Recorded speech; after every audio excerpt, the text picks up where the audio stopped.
Méditons avec la communauté des disciples du Christ vivant en ce mardi 17 janvier 2023, deuxième semaine du temps ordinaire, année liturgique 1. Lecture de la lettre aux Hébreux.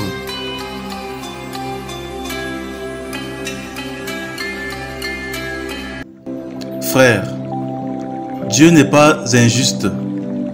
Il n'oublie pas votre action, ni l'amour que vous avez manifesté à son égard, en vous mettant au service des fidèles et en vous y tenant.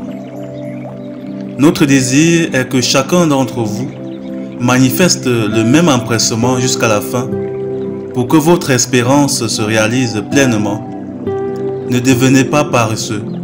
Imitez plutôt ceux qui, par la foi et la persévérance, obtiennent l'héritage promis.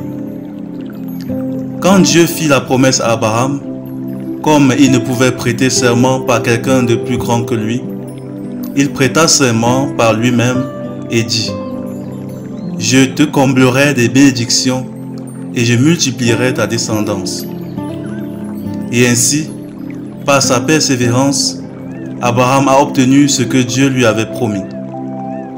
Les hommes prêtent serment par un plus grand qu'eux, et le serment est entre eux une garantie qui met fin à toutes les discussions.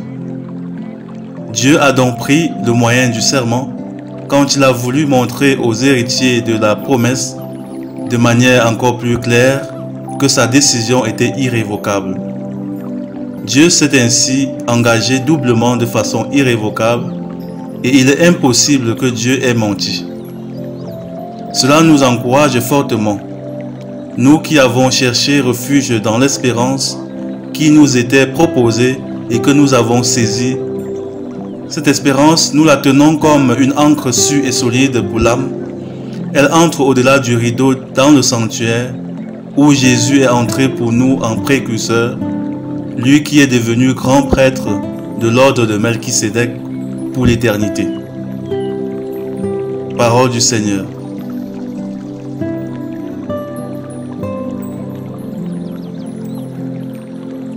Méditation. Frères et sœurs bien-aimés dans le Seigneur, que la grâce et l'amour de notre Dieu emplissent nos cœurs en cette nouvelle journée pleine de promesses. Le texte qui nous touche profondément et nous encourage fortement dans le service de Dieu et de son peuple est celui de la première lecture. L'auteur de l'Épître aux Hébreux exhorte les chrétiens hébreux à persévérer dans le service de Dieu avec le même empressement afin d'obtenir par la foi et la persévérance l'héritage promis par Dieu. Il les exhorte à ne pas se refroidir, à ne pas commencer chaud pour terminer froid. Il leur rappelle que Dieu n'est pas injuste, qu'il n'oublie pas l'action et l'amour manifesté à son égard. Dieu est toujours reconnaissant. Il l'est plus que nous ne le saurons jamais. Il l'est envers les justes et les injustes, si tant est qu'ils ont œuvré pour lui sur la terre. C'est un message pour nous aujourd'hui. Beaucoup de chrétiens commencent tout feu, tout flamme, sont très engagés et on remarque qu'avec le temps, malheureusement, cet entrain, cet amour, cet empressement à servir Dieu et son Église et son peuple diminue avec le temps. Beaucoup finissent par abandonner le service de l'Église, par ne plus venir à l'Église qu'occasionnellement, à l'occasion de Pâques ou de Noël ou le dimanche. Beaucoup qui se battaient pour prier, pour méditer, pour vivre la parole de Dieu chaque jour, pour faire leur chapelet, pour donner à l'Église, ne le font presque plus. Ils sont devenus ceux qui critiquent l'Église, qui critiquent Dieu et qui ne veulent plus rien avoir à faire avec lui. D'autres, ceux qui sont encore dans l'Église, ont réduit leur engagement au strict minimum. Ils se sont fatigués de servir, de faire des efforts quotidiens. Ils ne sont plus excités et empressés de se donner à Dieu. Ils pensent que Dieu leur perd le temps. Beaucoup se jettent dans le travail, dans les études et refusent de servir Dieu parce qu'ils pensent que le service pour Dieu est une peine perdue. Ils ont fini par croire que Dieu est ingrat. Ils font partie de ceux qui disent « Moi aussi j'étais comme ça avant, moi aussi j'ai servi ceci, j'ai fait cela pour Dieu, et où suis-je avec ?» Puisqu'ils ne le font plus. Le problème est qu'ils n'ont pas persévéré jusqu'au bout. Quel dommage de commencer une maison et de ne pas la terminer.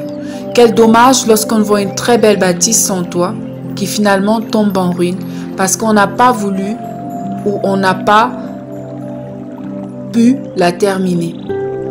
Abraham, lui, a persévéré jusqu'au bout. Il a cru en Dieu et même dans les moments les plus difficiles, il est demeuré fidèle. Lorsqu'il est tombé, il s'est relevé pour continuer avec le Seigneur.